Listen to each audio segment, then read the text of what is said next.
Speaking of burritos, let's talk about being healthy. In today's Health Watch, age played a huge role, of course, in the last election, but it's something that we all have to face. If you're lucky, right? The older you get, maybe you feel yourself slowing down a little bit, or you see a loved one becoming more forgetful than usual. But when does normal aging turn into something you should be concerned about? Here to break it all down is CBS News Chief Medical Correspondent, Dr. Jon LaPook. Dr. LaPook, thank you for being here. How are you? So a lot of people don't even like talking about this, right? There's a whole stigma surrounding aging. Yeah, I think that's the theme for today. You know, we talk about dementia so many times, but the theme for today is people say, like, how do I know, if I'm really losing it? I was in makeup and I said to everybody, just a little survey here. What's your biggest fear as you get older? Immediately, losing my mind. Yeah. So it's one thing we say, with kind of tongue in cheek. It's one thing if you can't find your car keys. It's another thing if you find them and you don't know what they do.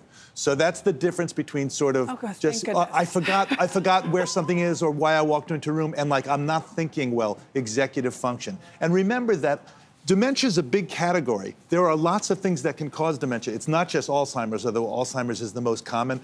There is low B12, there is low thyroid, there's frontotemporal, there's Parkinson's. What are those things? Like there are different conditions that have dementia as a part of it, and also vascular dementia. So when you think about, well, what can I do about it, which is really what everybody wants to know, right, is first you have to make the diagnosis. And that involves not only the patient, and a good relationship with the physician, right? Or the physician who really knows them or a clinician who knows them, but also the family and friends. Right now, there's such a stigma that people, I don't want to really say something. And the early signs can be, having mood changes, of course, memory changes, missing appointments, things like that may be subtle. And there's interesting literature that the more educated you are and the more intelligent you are, the more you can kind of hide it for a while. But then when you finally get symptoms, you can kind of fall off a cliff. So let's talk about cognitive tests for a second. You've got a clip from a Sunday morning interview you did with a doctor who thinks they're a good idea for certain jobs. Let's take a look at that real quick. Dr. Catlick, 72, says tests like these actually help fight ageism by focusing on function rather than on chronological age. I think you can make a very strong case for anybody who's in a high-impact profession. Doctors, airline pilots, high government officials, they should have some sort of screening at some age. In fact, I would take away the mandatory retirement for airline pilots and others. If you're okay, the test will show you're okay. What do you think about that?